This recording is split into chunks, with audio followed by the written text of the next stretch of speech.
106 सर्ग। भरत जी की पुनः प्रभु श्री राम जी से अयोध्या लौटने और राज्य ग्रहण करने की प्रार्थना करनी। ऐसा अर्थयुक्त वचन कहकर जब प्रभु श्री राम चुप हो गए, तब धर्मात्मा भरत जी ने मंदाकिनी के तट पर प्रजावत्सल धर्मात्मा श्री राम से यह विचित्र बात कही। शत्रु दमन रघुवीर, इस जगत में जैसे आप है वैसा दूसरा कौन हो सकता है। कोई भी दुख आपको व्यतीत नहीं कर सकता। कितनी ही प्रिय बात क्यों न हो, वह आपको हर्षोत्फुल्ल नहीं कर सकती। वृद्ध पुरुषों के सम्मानीय होकर भी आप उनसे संदेह की बातें पूछते हैं। जैसे मरे हुए जीव का अपने शरीर आदि से कोई संबंध नहीं रहता, उसी प्रकार जीते जी भी वह उनके संबंध से रहित है। जैसे वस्तु के अभाव में उसके प्रति राग द्वेष नहीं होता, वैसे ही उसके रहने पर भी मनुष्य को राग द्वेष से शून्य होना चाहिए। जिसे ऐसी विवेक बुद्धि प्राप्त हो गई हो, जिसे ऐसी विवेक युक्त बुद्धि प्राप्त हो गई हो, उसको संताप क्यों होगा। नरेश्वर, जिसे आपके समान आत्मा और अनात्मा का ज्ञान है, वही संकट में पड़ने पर भी विषाद नहीं कर सकता। रघुनंदन, आप देवताओं की भांति सत्व गुण से संपन्न, महात्मा, सत्य प्रतिज्ञ, सर्वज्ञ, सबके साक्षी और बुद्धिमान है। ऐसे उत्तम गुणों से युक्त और जन्म मरण के रहस्य को जानने वाले आपके पास असह्य दुख नहीं आ सकता। जब मैं परदेश में था, उस समय नीच विचार रखने वाली मेरी माता ने मेरे लिए जो पाप कर डाला, वह मुझे अभिष्ट नहीं है। अतः आप उसे क्षमा करके मुझ पर प्रसन्न हो। मैं धर्म के बंधन में बंधा हूं, इसीलिए इस पाप करने वाली एवं दंडनीय माता को मैं कठोर दंड देकर मार नहीं डाल सकता। जिनके कुल और कर्म दोनों ही शुभ थे, उन महाराज दशरथ से उत्पन्न होकर धर्म और अधर्म को जानता हुआ भी मैं मातृवध रूपी लोक निंदित कर्म कैसे करूं। महाराज मेरे गुरु श्रेष्ठ यज्ञ कर्म करने वाले बड़े बूढ़े राजा, पिता और देवता रहे हैं और इस समय पर लोकवासी हो चुके हैं। इसीलिए इस भरी सभा में मैं उनकी निंदा नहीं कर सकता। धर्मज्ञ रघुनंदन, कौन ऐसा मनुष्य है जो धर्म को जानते हुए भी स्त्री का प्रिय करने की इच्छा से ऐसा धर्म और अर्थ से ही इन कुत्सित कर्म कर सकता है। लोक में एक प्राचीन किंवदंती है कि अंतकाल में सब प्राणी मोहित हो जाते हैं, उनकी बुद्धि नष्ट हो जाती है। राजा दशरथ ने ऐसा कठोर कर्म करके उस किंवदंती की सत्यता को प्रत्यक्ष कर दिखाया।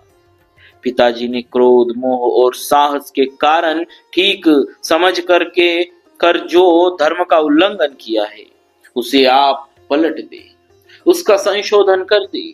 जो पुत्र पिता की हुई भूल को ठीक कर देता है, वही लोक में उत्तम संतान माना गया है। जो इसके विपरीत बर्ताव करता है, वह पिता की श्रेष्ठ संतति नहीं है। अतः आप पिता की योग्य संतान ही बने रहे, उनके अनुचित कर्म का समर्थन न करें। उन्होंने इस समय जो कुछ किया है, वह धर्म की सीमा से बाहर है।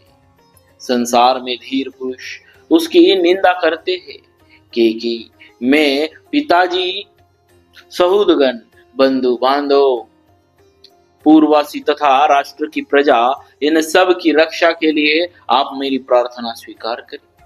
कहा वनवास और कहा क्षात्र धर्म, कहा जटा धारण और कहा प्रजा का पालन। ऐसे परस्पर विरोधी कर्म आपको नहीं करने चाहिए।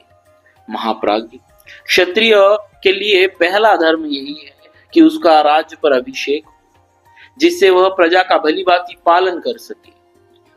भला कौन ऐसा क्षत्रिय होगा जो प्रत्यक्ष सुख के साधन भूत प्रजा पालन रूप धर्म का परित्याग करके संशय में स्थित सुख के लक्षण से रहित भविष्य में फल देने वाले अनिश्चित धर्म का आचरण करेगा।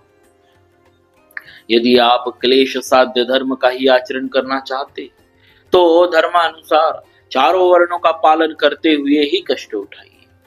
धर्मज्ञ रघुनंदन, धर्म के ज्ञाता पुरुष चारों आश्रमों में गार्हस्थ्य को ही श्रेष्ठ बतलाते हैं, फिर आप उसका परित्याग क्यों नहीं करना चाहते? फिर आप उसका परित्याग क्यों करना चाहते? मैं शास्त्र ज्ञान और जन्मजात अवस्था दोनों ही दृष्टियों से आपकी अपेक्षा बालक, फिर आपके रहते हुए मैं वसुधा का पालन कैसे करूं? मैं बुद्धि और गुण दोनों से हीन हूं, बालक हूं तथा मेरा स्थान आपसे बहुत छोटा है, अतः मैं आपके बिना जीवन धारण नहीं कर सकता। राज्य का पालन तो दूर की बात है।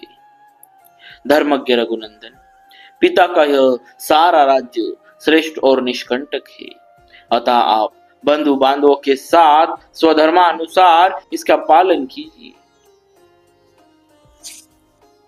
मंत्रज्ञ रघुवीर, मंत्रों के ज्ञाता महर्षि वशिष्ठ आदि सभी ऋत्विज तथा मंत्री, सेनापति और प्रजा आदि सारी प्रकृतियां यह उपस्थित है। ये सब लोग यही आपका राज्याभिषेक करें। हम लोगों के द्वारा अभिषिक्त होकर आप मरुदगणों से अभिषिक्त हुए इंद्र की भांति वेग पूर्वक सब लोगों को जीतकर प्रजा का पालन करने के लिए अयोध्या को चले।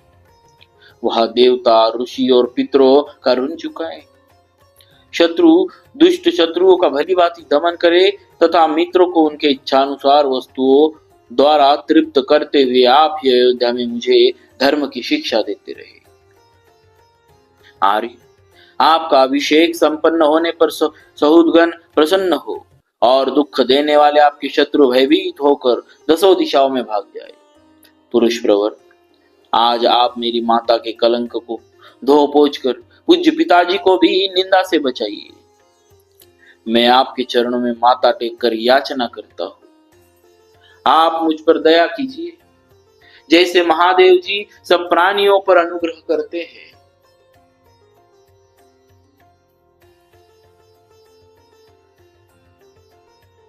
उसी प्रकार जैसे महादेव जी सब प्राणियों पर अनुग्रह करते हैं, उसी प्रकार आप भी अपने बंधु बांधवों पर कृपा कीजिए। अथवा यदि आप मेरी प्रार्थना को ठुकरा कर यहाँ से वन को जाएंगे तो मैं भी आपके साथ जाऊंगा। ग्लानि में पड़े हुए भरत ने मनोभिराम राजा श्री राम को उनके चरणों में माथा टेक कर प्रसन्न करने की चेष्टा की, तथापि उन सत्व गुण संपन्न रघुनाथ जी ने पिता की आज्ञा में ही दृढ़ता पूर्वक स्थित रहकर अयोध्या जाने का विचार नहीं किया।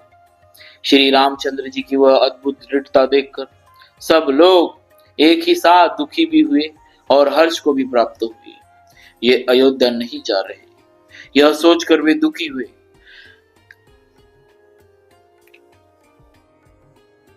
यह अयोध्या नहीं जा रहे, यह सोचकर वे दुखी भी हुए और प्रतिज्ञा पालन में उनकी दृढ़ता देखकर उन्हें हर्ष हुआ।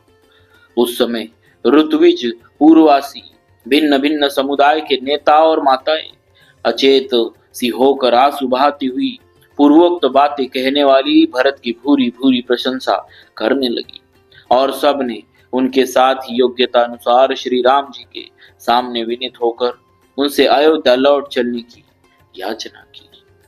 इस प्रकार श्री वाल्मीकि निर्मित आर्ष रामायण आदि काव्य के अयोध्या कांड में 106वां सर्ग पूरा हुआ। बोलिए श्री सीताराम जी महाराज की जय। भक्तवत्सल भगवान की